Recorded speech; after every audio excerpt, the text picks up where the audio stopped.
This week, reporters from Raw Story were able to catch up with Marjorie Taylor Greene after she had just finished voting in Congress on a very tumultuous, continuing resolution that she is definitely not in favor of. She is of the opinion that we need to shut down the government right before an election, which of course would be a disaster for the Republicans, but Greene has never been accused of being smart, so here we are. But anyway, Raw Story catches up with her. And they decided to ask her point blank about reports of Donald Trump's failing mental health. And the question about Donald Trump's cognitive decline sent Marjorie Taylor Greene over the edge. She went totally nuts and responded by saying this: "It's an absolute lie, and I think it's outrageous for them to try to say that after they fully supported Joe Biden, who clearly has dementia, and they hid it and they lied about it.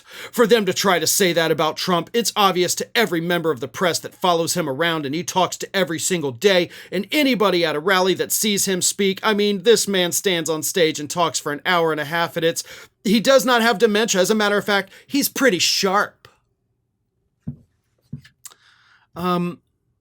I like how you say, it's obvious to every member of the press that follows him around and he talks to every single day, and anybody at a rally that sees him speak. Because if you just take that part of her statement, then it's true.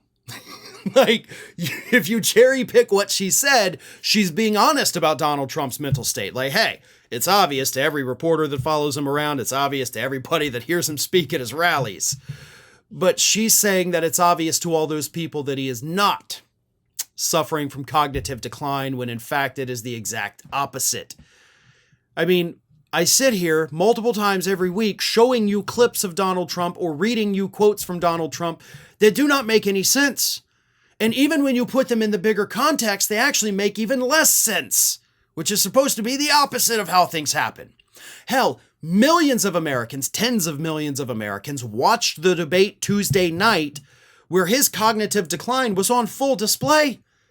There was no question about it. There was no doubt left in anybody's minds that this man is suffering from some kind of illness, either psychological or neurological, but there's both, probably.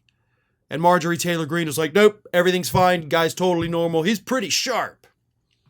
He's quick, sure, but quick does not mean sharp. Sometimes he comes up with crazy things very quickly, which of course Kamala Harris called him out for during the debate, talking about Hannibal Lecter and windmills giving people cancer and the sharks and of course immigrants eating our pets. But Greene thinks, hey, everything's totally fine. How dare you ask this question? But what's even funnier is that this exchange took place prior to the debate.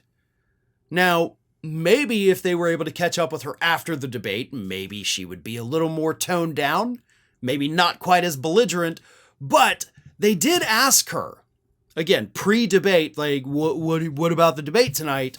And here's what she said. "Should be interesting. I wonder how it's going to go. I think it's very important. I think this is potentially what determines the election on November 5th, with a few other factors." Oh, Marge, you better hope you're wrong about that, because if the debate on Tuesday evening does in fact determine who's going to win the November 5th election, it's not going to be Donald Trump. He didn't win the debate. So, yeah, you're just kind of wrong about everything, but I hope you're right about that one point, because if voters are voting based solely on what they saw Tuesday night, then yeah, it's as good as over for Donald Trump at this point. Hi everyone, this here is little Athena, and Athena would like to know why you haven't subscribed to Fair and Balanced yet, so please don't let Athena down. Subscribe today.